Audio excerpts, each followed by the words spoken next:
bagaimana mempersiapkan operasi katarak, utamanya ini kan untuk teman-teman PPDS ya. Nanti mulai pasien datang ke klinik kita, sampai nanti kita siapkan operasi ya. Kita misalkan pasien itu katarak matur, pasien datang, tentunya awal pasti kita sudah tahu bersama, kita lakukan pemeriksaan visus. Ya. Nah, visus saya yakin teman-teman sudah tahu bagaimana protapnya untuk melaksanakan visus ya. Kemudian yang kedua, pemeriksaan slit lamp. Ya, pemeriksaan slit lamp kalau pada awal tentunya pada pupil yang masih kecil. Tetapi bagi teman-teman PPDS ya harus dilebarkan dulu pupilnya ya. Sehingga lakukan pemeriksaan tonometri kemudian dilebarkan. Nah, dengan dilebarkan itu teman-teman akan menjadi tahu apakah nanti pada saat operasi itu akan menemui apa ya istilahnya tantangan atau hambatan ya, sehingga teman-teman bisa lebih waspada. Misalnya pupil pada saat ditetesi midriatil menunggu untuk pemeriksaan slit lamp dengan pupil yang lebar, apakah bisa betul-betul lebar secara maksimal atau mungkin mid dilatasi atau bahkan mungkin tidak bisa lebar sama sekali. Nah, bagi teman-teman PPDS, kalau ternyata pupilnya itu tidak berefek setelah ditetesi midriatil, ya sebaiknya jangan dilakukan, sebaiknya dikonsultasikan ke supervisor, sehingga mungkin teman-teman tidak melakukan pada pasien-pasien yang pupilnya tidak mau lebar sama sekali. Nah, kalau masih bisa dilatasi walaupun tidak maksimal, tentunya teman-teman PPDS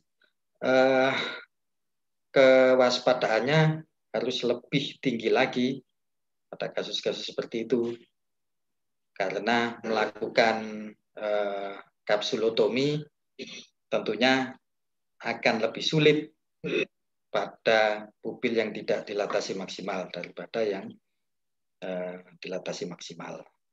Kemudian yang kedua, pemeriksaan slit lamp dengan pupil yang sudah lebar itu bisa mengetahui kondisi kataraknya. Ini penting, kalau kataraknya matur dengan nukleus yang masih keras, itu teman-teman bisa membayangkan nantinya diameter dari nukleusnya itu sepanjang apa, sehingga nanti pada saat melakukan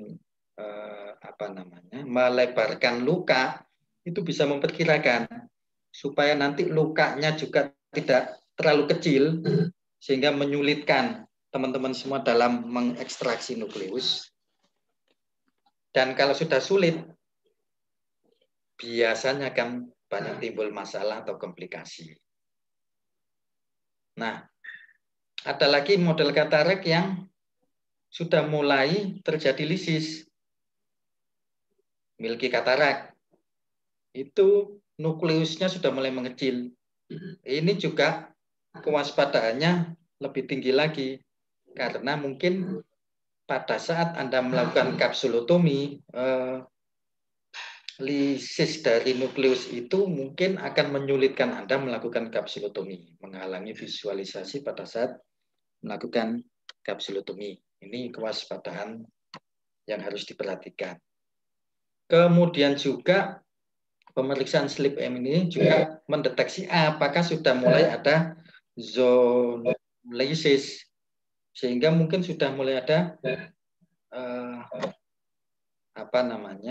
subluxasi lensa.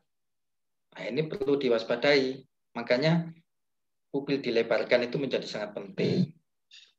Jadi jangan pada saat sudah di meja operasi Anda menjumpai adanya baru Anda menjumpai adanya subluxasi, tentunya Anda akan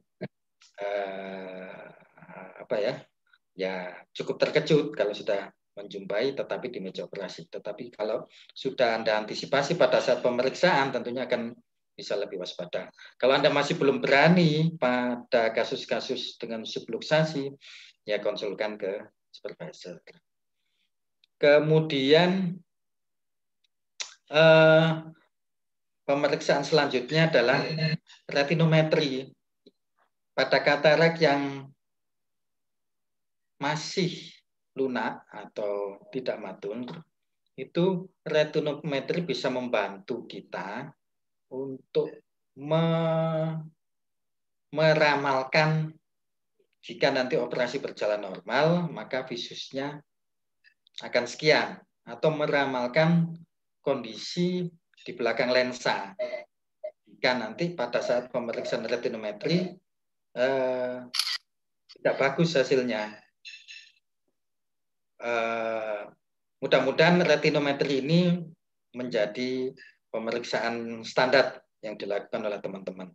Dokter Budi dulu selalu mengingatkan, lakukan retinometri. Mudah-mudahan alat di kamar 7 ya, itu retinometrinya masih ada dan dilakukan dengan baik oleh teman. Pemeriksaan retinometri ya gampang-gampang susah. Ya, Anda harus melatih sedemikian rupa supaya mendapatkan hasil yang akurat. Kemudian pemeriksaan yang lain adalah pemeriksaan untuk mengukur lensa. Ini nanti perlu untuk pemasangan iolnya dengan ukuran berapa. Nah, yang lain-lain adalah standar pemeriksaan laboratorium. Kemudian jika itu semua sudah oke, ya, pupil tidak ada masalah, semua tidak ada masalah, katarak matur pada saat pasien sudah disiapkan di ruang operasi. Nah, teman-teman harus tahu mikroskop yang akan teman-teman gunakan, ya. Jadi sebelum pasien itu masuk, apabila teman-teman baru mengenal mikroskop itu, dikenali dulu mikroskopnya, ya. Ada foot pedal, kemudian ada lensa okulernya, ya. Persiapan mikroskop sebelum pelaksanaan operasi, ya, selalu posisi horizontal itu disenterkan. Masing-masing mikroskop itu punya ininya, punya apa namanya ya, tombol-tombol untuk melakukan hal itu. Jadi senterkan dulu horizontalnya dan juga vertikalnya. Kemudian posisi zoomnya atau posisi pembesarannya ambil yang terkecil dulu, ya. Kemudian posisikan apa itu, lensa okuler yang binokuler itu pupillary distance-nya paskan dengan mata Anda. Nah, kemudian sesuaikan dengan itu ya, di gambar A itu nyamankan posisi duduk Anda, ya, pada kepala itu senyaman mungkin, baik posisi Anda melihat di mikroskop, ya, maupun posisi kepala pasien dan posisi duduk, ya. Hal yang selalu diingatkan oleh Dokter Budi itu kaki. Nah, kaki itu zaman saya dulu itu sampai apa istilahnya, Wan? Metangkring itu apa? Jadi kaki itu tidak di foot pedalnya. Nongkrong. Itu dulu kami sering melakukan itu. Sehingga kalau ketahuan Dokter Budi itu beliau sangat marah kalau seperti itu. Ternyata memang kaki itu, kalau ini posisi di kiri ya, kaki kiri ya, kaki itu memang harus di foot pedal. Ya. Jadi pada saat nanti operasi, ya, proses awal, ya, desinfeksi, irigasi, kemudian pemberian anestesi, itu mungkin zoom yang paling kecil. Sebentar, saya ada gambar yang manual, Wan. Bentar, Wan. Nah, disorot ke saya, Pak. Ya. Coba lepas dulu anunya, screen share-nya. Mudah-mudahan kelihatan ya. Gambar saya tidak kelihatan, Pak. Sudah memenuhi layar, Dok. Sudah ya. Ini kelihatan ini ya. Nah, misalnya ini lapang pandang di mikroskopnya ya. Lapang pandang di mikroskop.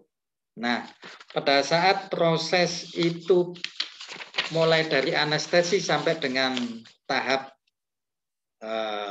insisi konjungtiva, pembesarannya cukup sekian. Ya, jadi mungkin kantus lateral maupun medial itu di posisi masih di dalam, jadi kelihatan semua. Mungkin sampai kadang-kadang alis masih kelihatan atau pangkal hidung yang di medial itu masih kelihatan. Jadi zoomnya tidak terlalu besar atau zoom yang settingan awal. Ini mungkin proses insisi konjungtiva, ya, sampai dengan rawat pendarahan. Begitu mulai masuk di kalau 6 itu crescent ya, mulai bikin tunnel, ya, itu mulai dibesarkan. Kalau perlu sampai dengan tepi kantus ini mepet di enggak kelihatan ya. Nah, tepi kantus itu mepet di pinggir lapang pandang. Kalau perlu sampai itu. Kenapa? Karena memang kita butuh mulai dari kornea sampai dengan lensa itu jelas kelihatan. Sehingga kenapa kaki itu harus tetap di foot pedal?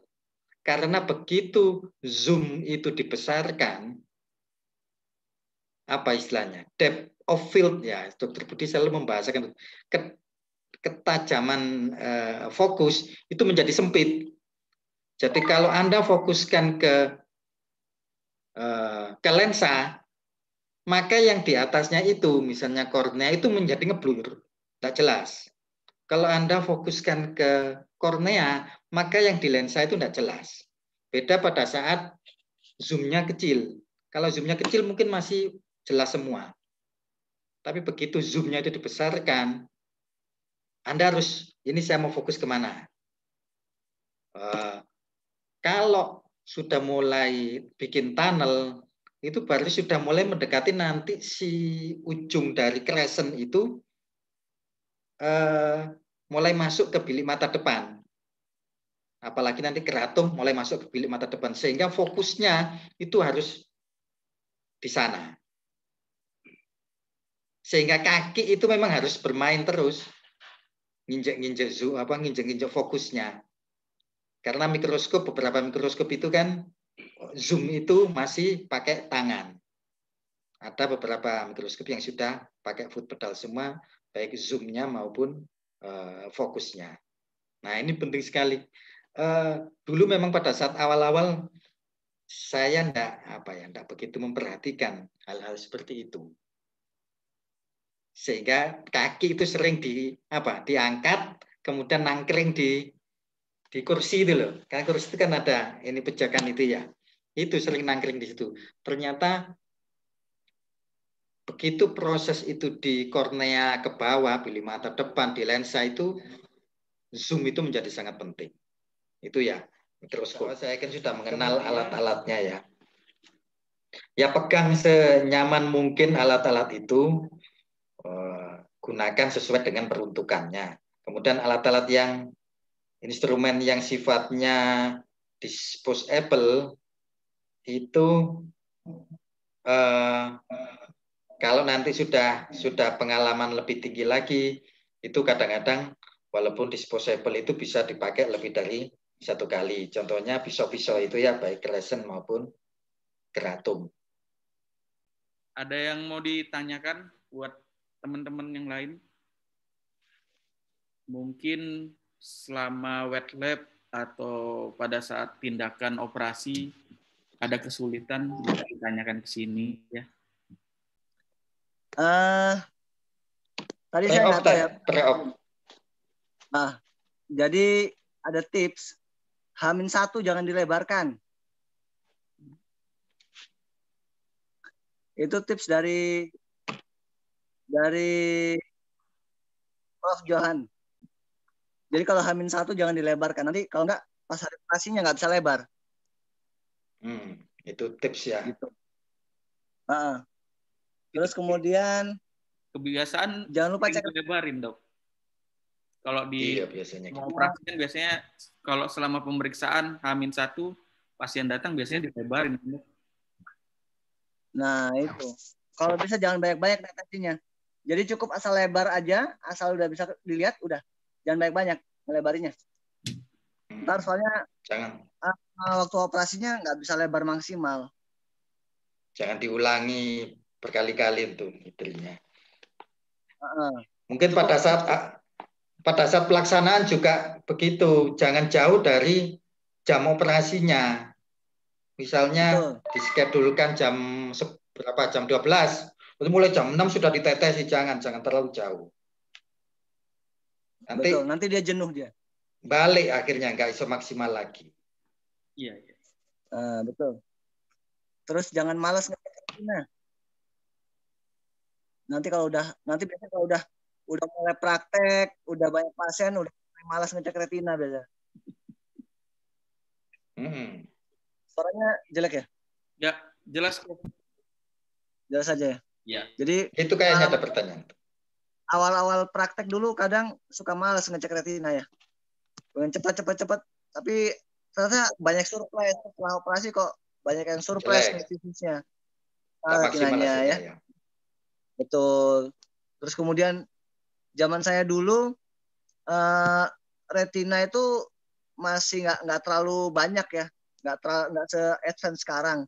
Jadi kita dulu NPDR tuh sikat aja lah kataraknya, sikat aja. Ternyata enggak. Setelah saya velo selesai, wah ternyata dosa besar kita itu dulu itu. Jadi ya ada mulai NPDR, bercak perdarahan, langsung dihajar kataraknya. Ternyata 6 bulan kemudian jadi PDR berat. Jadi ya sebaiknya dibereskan dulu retinanya.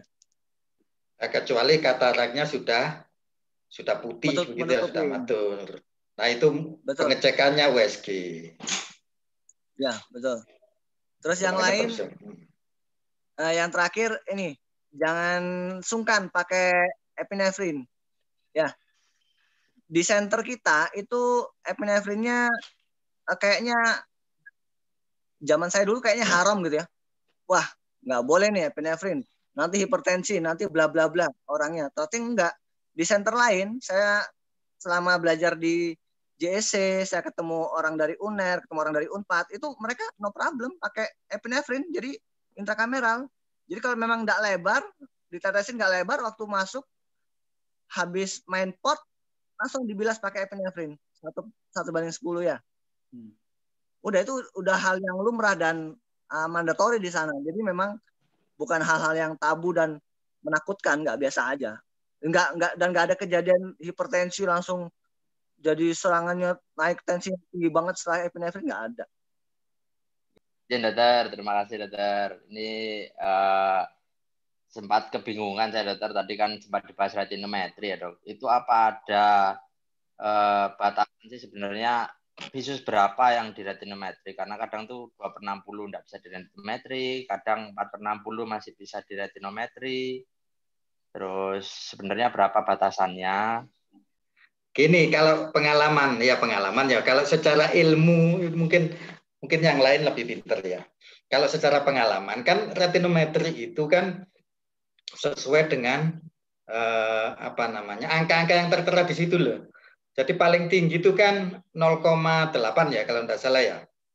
Nah, kalau dia bisa sampai 0,8, kemungkinan prognosis visusnya masih bagus.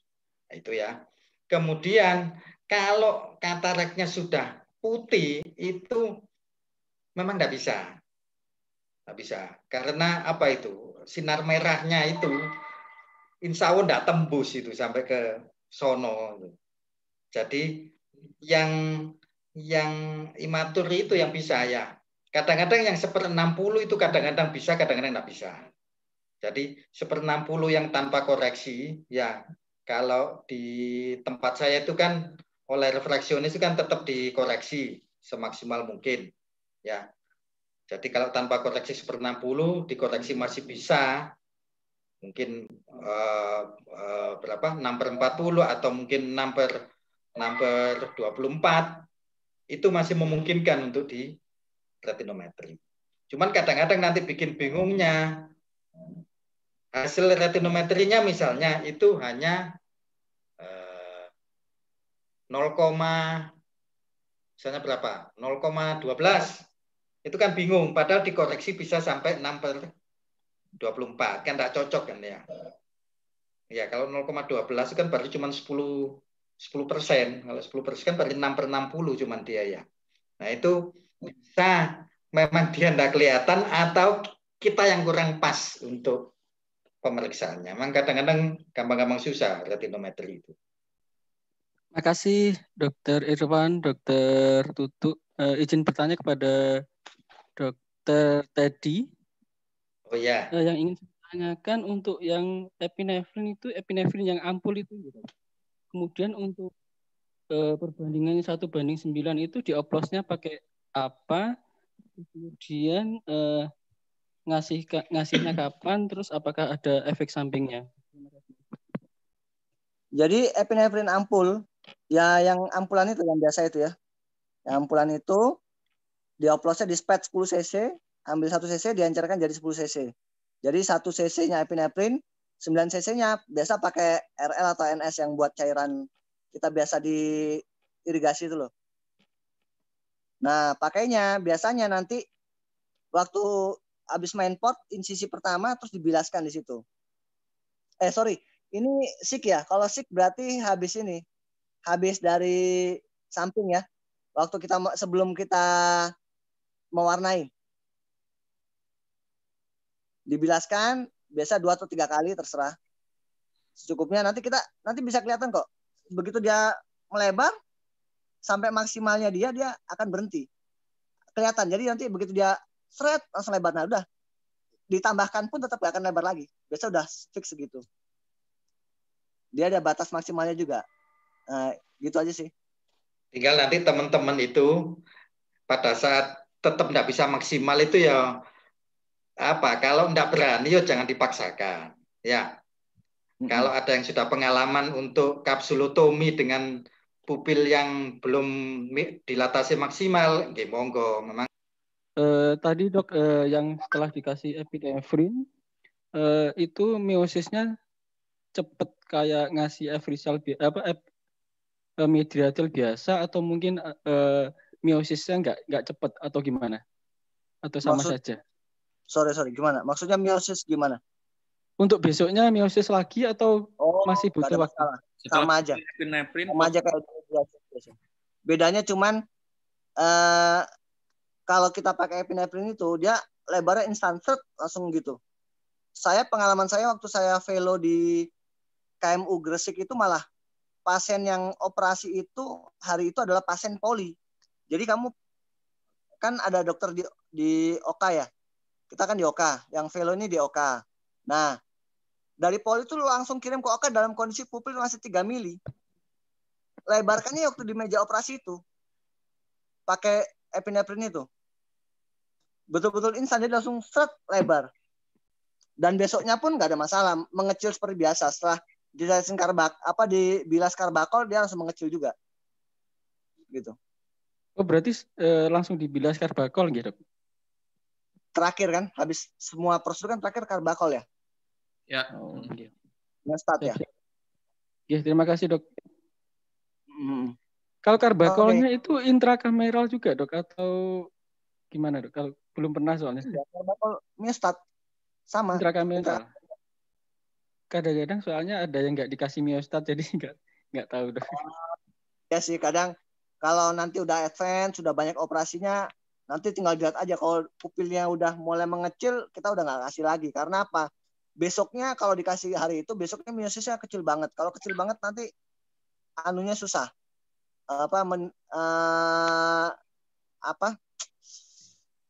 Menilai ARK-nya susah. Gitu. Miostatnya itu intrakameral gitu, saya belum tahu soalnya. Iya sama, dibilaskan juga intrakameral. Oke, siap. Terima kasih dokter. Nanti lihat di step operasi atau video operasi kakak kelasnya deh, biar paham. Siap, terima kasih dok. Oke. Terima kasih kesempatannya, Dr. Irwan. Izin bertanya dok, tadi kan untuk persiapan operasi kalau bisa nggak di midri terlalu lama. Terus kira-kira berapa jam sebelum sebelum jadwalnya ya dok sebaiknya mulai di midrinya kan karena kita seringnya tuh kayak takut nggak midri pada saatnya sehingga dari follow up pagi itu udah ditesin midri terus kayak gitu dok. Gimana dok baiknya? Lah kan gini, nah pada saat pemeriksaan awal, ini kan kita bicara teman-teman PPDS ya, pada saat pemeriksaan awal ketika pasien itu pertama kali datang, itu kan sudah bisa diprediksi. Pada saat mendilatasi ya, kita mau lihat kondisi kataraknya, itu kan kita bisa tahu. Setelah ditetes itu dia berapa lama reaksinya. Kalau cepat berarti kan tidak perlu terlalu lama pada saat nanti operasinya. Nah, kalau yang memang punya diabetes yang cukup lama, kemudian pada saat pemeriksaan itu dilatasinya cukup lama, nah itu. Dan bahkan nanti mungkin pada saat pemeriksaan pun ketika ditetesi midriatil nggak maksimal itu kan sudah pertanda ada yang harus kita waspadai. Jadi pemeriksaan di klinik itu bisa menjadi sebagai patokan gitu ya dok ya, patokannya. Nanti kira-kira yang saya hadapi pada saat operasi itu ini nanti. Termasuk ini tadi kelupaan, Wan. Satu bahasa, ya. Dua, telinganya juga katarak. Nah ini Irwan ini di Bangil itu juga beberapa kali menjumpai telinganya bermasalah hingga ternyata repot. Nah itu pada saat pre-op kita bisa tahu, oh ini kupingnya roto gak beres ini. Nanti apakah nanti pada saat operasi itu saya akan mengalami kesulitan atau tidak. Kemudian pada saat pemeriksaan di poli ya, entah slit lamp, entah tonometri, kalau sudah banyak mengalami kesulitan karena dia itu mungkin kurang kooperatif, mungkin pada saat operasi bisa diperkirakan wah ini roto angel ini nanti operasinya, soalnya di tonometri aja kayak begini, diperiksa di slit lamp aja kayak begini. Nah itu hal-hal yang diwaspadai pada saat operasi. Tinggal nanti teman-teman PPDS kalau melihat kondisi itu nanti berani ya monggo. Kalau ragu-ragu ya jangan dulu, nanti lihat bagaimana senior mengantisipasi itu semua. Iya. Monggo. Tadi ada tambahan, Ted? Ini jokes ya. Mungkin Mas Tutu, saya nggak tahu Mas Tutu masih ingat apa enggak ya? Zaman dulu pernah ngomong, Ted, pasien komplikasi itu belum tentu salahnya operator. Kadang memang nasib pasiennya mau komplikasi. Operator harus hati-hati, tetap aja komplikasi. Nah, itu apa ya. Saya ngalamin dok, waktu di Bangil dok. Waktu di Bangil operasi, pasiennya kok gerak terus ngeden-ngeden. Ternyata kebelet pipis dok. Itu juga. Ya itu mungkin hal yang terlewat tadi. Dari tempat tidur langsung ke WC dok. Jadi benang saya itu masih nyantol di kepalanya, belum saya potong. Lah itu kan itu hal-hal yang mengejutkan. Jadi sebelum naik operasi ya lebih baik tanyain pasiennya mau kencing atau enggak. Kalau mau kencing ya kencing dulu Bu baru operasi. Itu 2 kali dok. Habis pasang dek baru kencing lagi, gandul-gandul lagi benangnya di mata. Iya. Jangan sampai operator itu ya walaupun stres itu ikut panik. Walau kalau ikut panik ya bisa buyar semua. Memang gini, pada saat operasi, kalau ketika pasien itu tidak kooperatif ya susah kita ajak. Misalnya waktunya melirik ke bawah, dia enggak mau. Bukan enggak mau, kadang-kadang dia itu bingung. Yang dimaksud melirik ke bawah itu kayak apa? Itu terus operator itu semakin kayak mamarai apa, dia tambah bingung. Dia akhirnya lihat atas terus, maksudnya apa ngelirik bawah itu? Itu akan membuat operator semakin panik juga. Mulai ngono ya sembuh. Tapi kalau kalau sudah banyak pengalaman hal-hal seperti itu masih bisa lah diatasi. Tapi kalau awal-awal gitu pasti akan bikin kita kacau. Jadi seminimal mungkin kita panik. Jadi seminimal mungkin kita menyeneni pasien itu, Bu, melirik bawah, dia akan tambah bingung, merasa sudah melirik bawah, padahal kita melihatnya enggak, tambah kita marahin, tambah dia bingung, tambah kacau dia nanti. Itu. Jadi jangan terlalu banyak ngomong ke pasien, secukupnya aja. Semakin banyak ngomong, pasien semakin kacau. Makanya pada saat pre-op itu ngomong ke pasien itu menjadi ramalan kita. Misalnya kita suruh, Bu, lihat atas. Nah, kira-kira wis manut apa enggak? Itu pemeriksaan di poli itu juga bisa menjadi prediksi kita nanti pada saat operasi. Waktu operasi itu di bagian dulu ya, sebelum ditutup eye drop itu bukannya diajari pasiennya, Ibu ini kalau lirik atas ke sini, lirik ke bawah sana, kanan, kiri, kan diajarin dulu ya? Iya. Apa masih ada itu sekarang? Apa udah dilewatin ya? Masing-masing operator kayaknya. Masih lah. Bahkan mungkin di poli juga di seperti itu supaya operator tahu. Insya Allah masih lah. Jadi saya ini dok, kalau saya sebelum operasi kan ngecek ulang pasiennya udah midri atau belum pakai senter. Nah pada saat itu saya kayak pasien lagi, Ibu nanti pada saat operasi lihat lampu di atas ya. Nah ini coba lihat lens center saya. Coba Ibu latihan lihat atas. Nah nanti dia ngikutin. Nah Ibu lirik atas, jangan gerak-gerak. Kalau saya suruh lirik bawah, baru lirik bawah. Kalau belum saya suruh berhenti, tetap lirik atas. Jangan gerak-gerak matanya. Soalnya saya pakai jarum, pakai pisau. Nanti kalau Ibu gerak-gerak ketusuk malah operasinya gagal. Biasanya kayak gitu kalau saya tuh. Bahasa itu sedikit banyak berpengaruh ya. Bahasa terus latar belakang pendidikan itu sedikit banyak berpengaruh. Ya, apalagi kalau dia tidak bisa berbahasa Indonesia. Karena nanti pasien itu ternyata tidak ngerti sama sekali apa yang kita omongkan. Karena dia tidak bisa bahasa Indonesia. Itu. Katie, silakan Katie.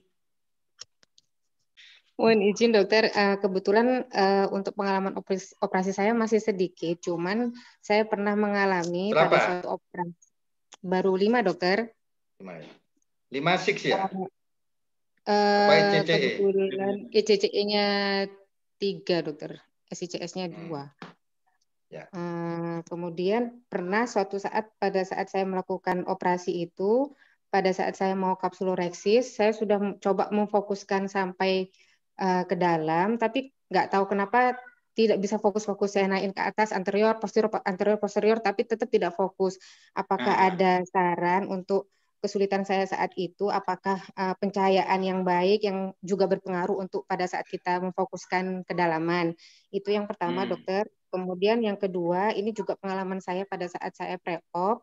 Pada saat itu memang pasiennya pasien baksos, tapi kita mempunyai kesempatan untuk melihat pasien itu 1 kali sebelum operasi. Namun pada saat mau naik oka, setelah saya lebarkan lagi, baru ketahuan kalau ada supluk. Nah pada saat itu memang tidak terlalu luas supluknya dokter. Bagaimana cara pre-op yang baik untuk mengetahui supluk yang minimal dokter? Mohon sarannya, terima kasih dokter.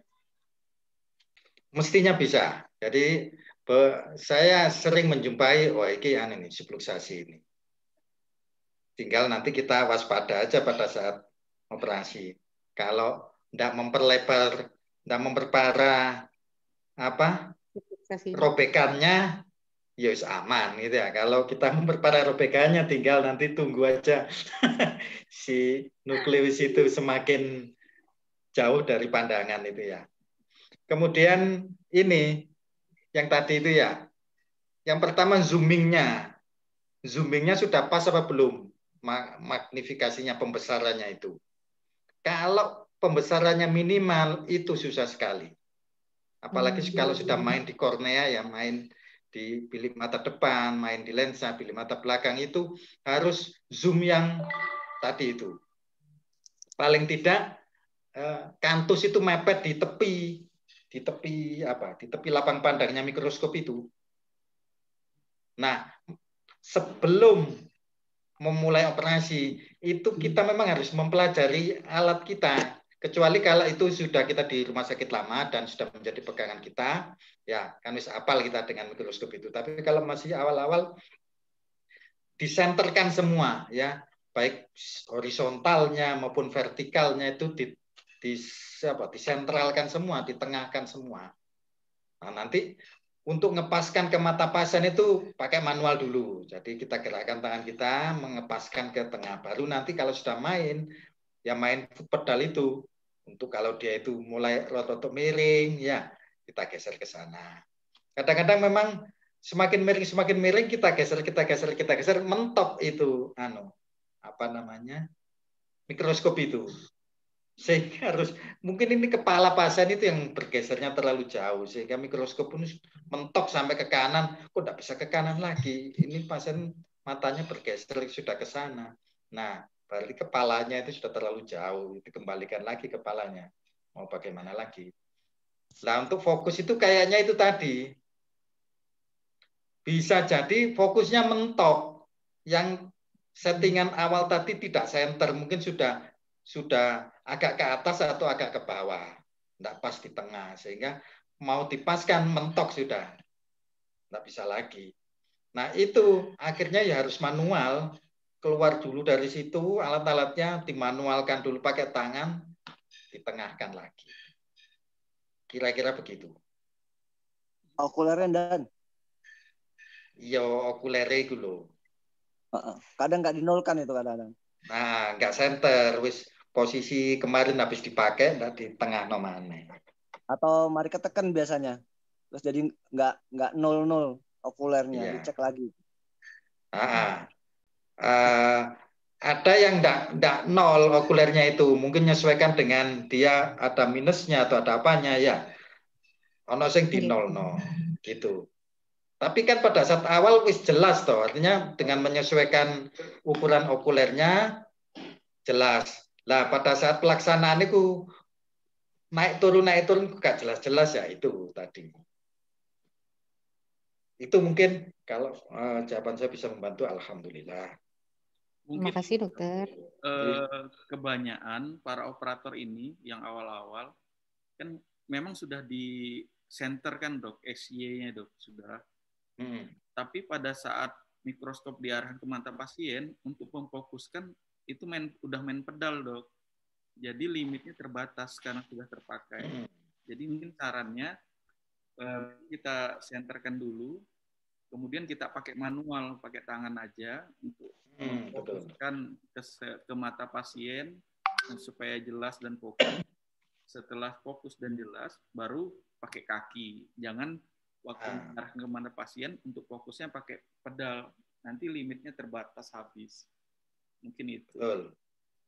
Jadi sebelum memulai itu, ya pakai tangan semua, zoom sekecil-kecilnya, pakai tangan semua disenterkan, sudah fokus bagus, ya sudah mulai. Baru nanti kalau sudah mulai masuk, main di kornea, main di bawah, main di bilik mata depan, mulai zoomnya dinaikkan dengan foot pedal. Kalau pakai foot pedal ya, karena ada beberapa mikroskop, zoomnya itu bukan di kaki, tapi tetap di tangan. Diperhatikan mikroskopnya. Kita selesaikan diskusi malam ini. Semoga apa yang telah disampaikan tadi, Dr. Tutu, Mas Teddy, bermanfaat buat yang teman-teman semua yang sedang pendidikan. Minggu depan kita masih lanjut dengan Dr. Malik tentang anestesi. Jadi harapannya ke depan mungkin kita baca-baca dulu atau lihat video dulu. Jadi pada saat pertemuan kita diskusinya bisa membahas kesulitannya di mana ya. Terima kasih Dr. Tutu, terima kasih Dr. Oke, terima kasih. Juga ada Terima kasih dokter. Dr. Akida. Terima kasih dokter. Sama Dr. Yeni udah bergabung dok. Terima kasih dok atas waktunya dok. Semoga bermanfaat dan jadi amal jariah. Amin. Dokter. Amin. Amin. Alamin. Ya mungkin kita akhiri pertemuan kali ini. Terima kasih buat perhatian semuanya. Assalamualaikum warahmatullahi wabarakatuh.